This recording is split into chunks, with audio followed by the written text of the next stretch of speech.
हम देखते हैं कि जब रिया और किम वेयर हाउस के अंदर होते हैं, तभी कोई बाहर से दरवाजा बंद कर देता है। जिया चिल्लाती है, पर उसकी आवाज बाहर नहीं पहुंचती और वो आदमी चला जाता है। अब किम को और झेलना होगा।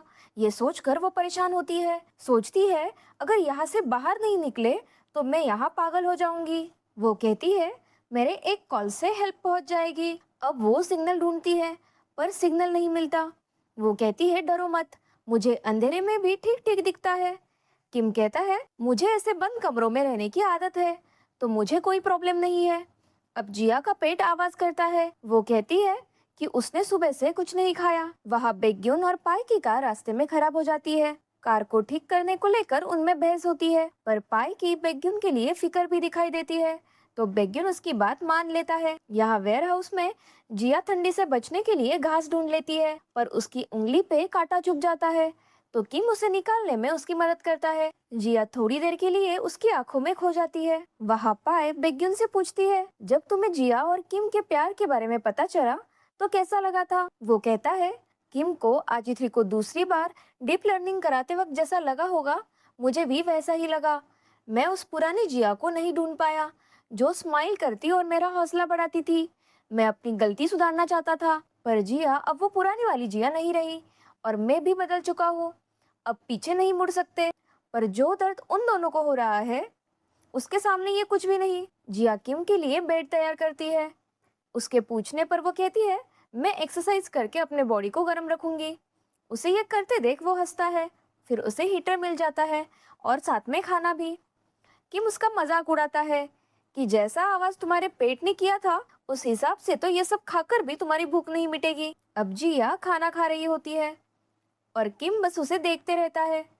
वो कहती है क्या तुम मुझे देखना बंद करोगे। वो कहता है जो भी मैं चाहता था कि आजित्री करे, तुम वो सब कर रही हो। तुम्हें ठंड लग रही है, तुम खाना भी खा रही हो। वो कहती है हाँ, क्योंकि मैं इंसान हूँ। फिर किम उसे कहता है क्यों ना हम दोस्त बन जाए। मुझे तुम्हारा नाम पता है, तुम मेरा नाम पूछ लो। ना पूछने पर वो खुद ही नाम बता देता है। वो कहता है मुझे ये सिचुएशन पसंद आ रही है। जिया कहती है ये क्या कह रहे हो, तुम्हारी गर्लफ्रेंड को बुरा लगेगा। वो कहता है मेरी कोई गर्लफ्रेंड नहीं है। अब किम को लगता है कि बारिश की आवाज आ रही है, पर वो समुंदर के लहरों की आवाज थी। जिया पूछती है क्या तुम्हें बारिश पसंद है। वो कहता है मेरी एक बहुत खास याद जुड़ी है बारिश से, मेरा पहला केस।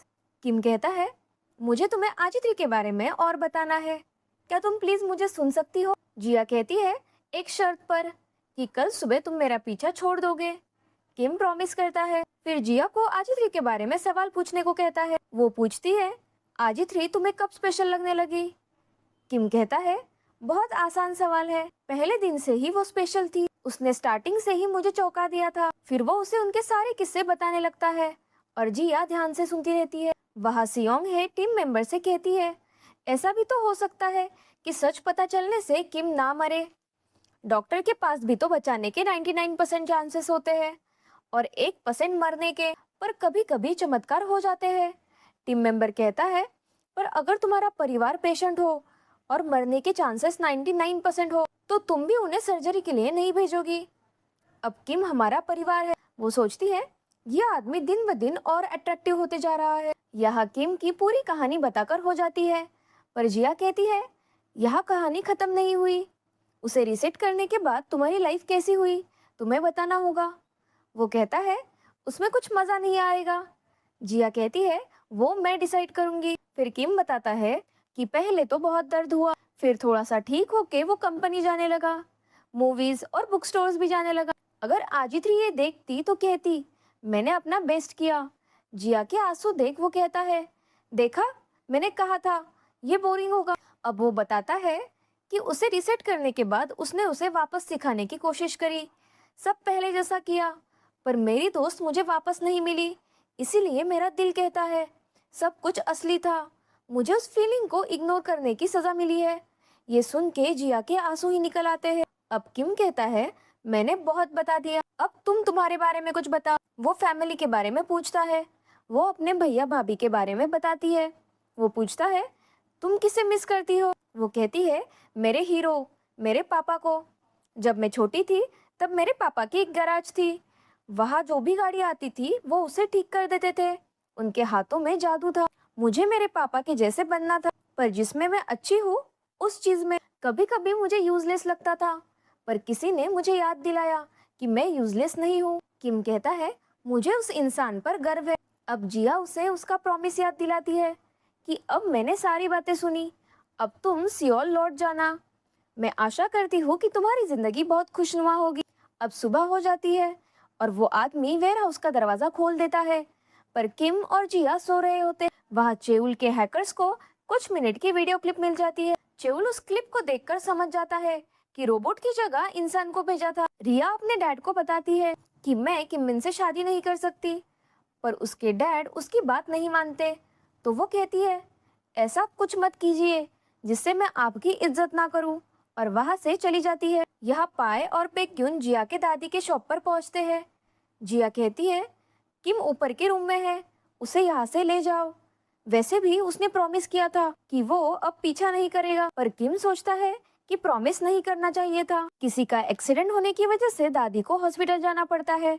वो कहती है, तुम्हारे दोस्तों के जाने के बाद शॉप बंद कर देना। पाए जिया से कहती है, तुम काफी पतली हो गई हो। तो जिया कहती है, हाँ, दिल टूटने की वजह से मैं जल्दी पतली हो जाती हूँ। फिर किम अपना बैग पैक करके नीचे आता है। वो जा रहे होते हैं, तभी किम बहुत सारे लोगों को शॉप में जाता देखता है। वो लोग जिया के कहने के बाद भी नहीं सुनते और कहते हैं, कुछ भी सिंपल सा खाना बना दो। जिया उन्हें फिर से समझाने की कोशिश करती है। तभी किम वहाँ आकर कहता है, नॉर्मल खाना मिलेगा, और वो भी अगर शोर नहीं किया तो। जिया कहती है, तुम तो जाने वाले थे।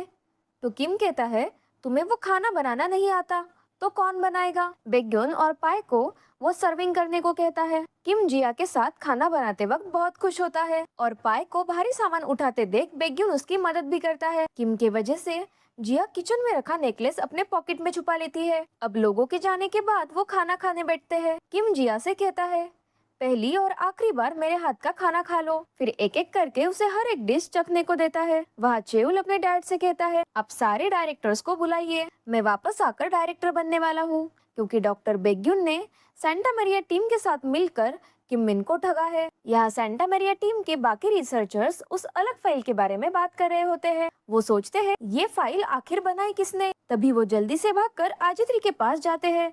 उसे पूछने पर पता चलता है कि ये बैकअप फाइल आजित्री ने बनाई है। वो कहती है, रिसेट से थोड़ी देर पहले जिया ने कहा था, तुम्हारे साथ बीते सारे पल मैं हमेशा याद रखूंगी। तो दोस्त से किया वादा मैंने निभाया। ये सुनकर रिसर्चर्स कहते हैं, मतलब जो फाइल्स लीक हुए थे वो हमारे भाई किम के डीप लर्निंग के थे।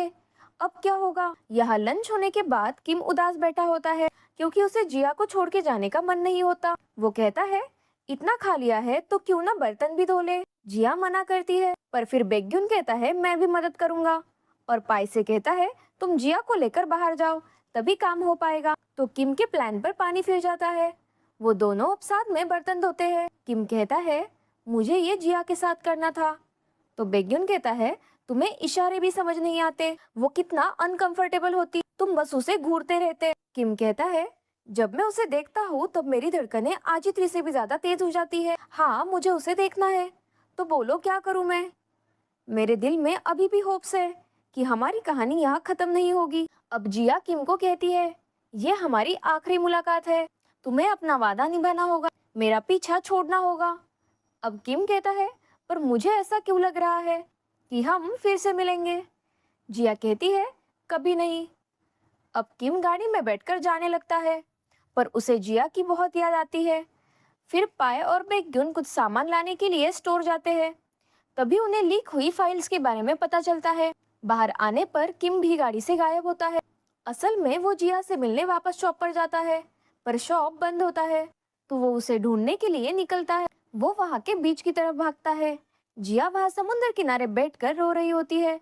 किम उसकी तरफ बढ़ता है। किम सोचता है, आखिर मिल ही गई। तभी जिया उठ के पीछे मुड़ती है। उसने वो नेकलेस पहना होता है। वो उसे छुपाने की कोशिश करती है, पर किम उसे देख चुका होता है। ये देख के किम को गहरा सदमा लगता है। वो कहता है, तुमने आजित्री का नेकलेस क्यों पहन रखा है। अब उसे आजित्री की सारी इंसानों जैसी हरकतें याद आती है। वो कहता है, तुमने मुझसे इतना झूठ क्यों बोला। तभी उसकी एलर्जी शुरू हो जाती है। और इसी के साथ ये एपिसोड भी यही खत्म हो जाता है। नेक्स्ट एपिसोड के लिए वीडियो को लाइक और चैनल को सब्सक्राइब करना मत भूलिएगा।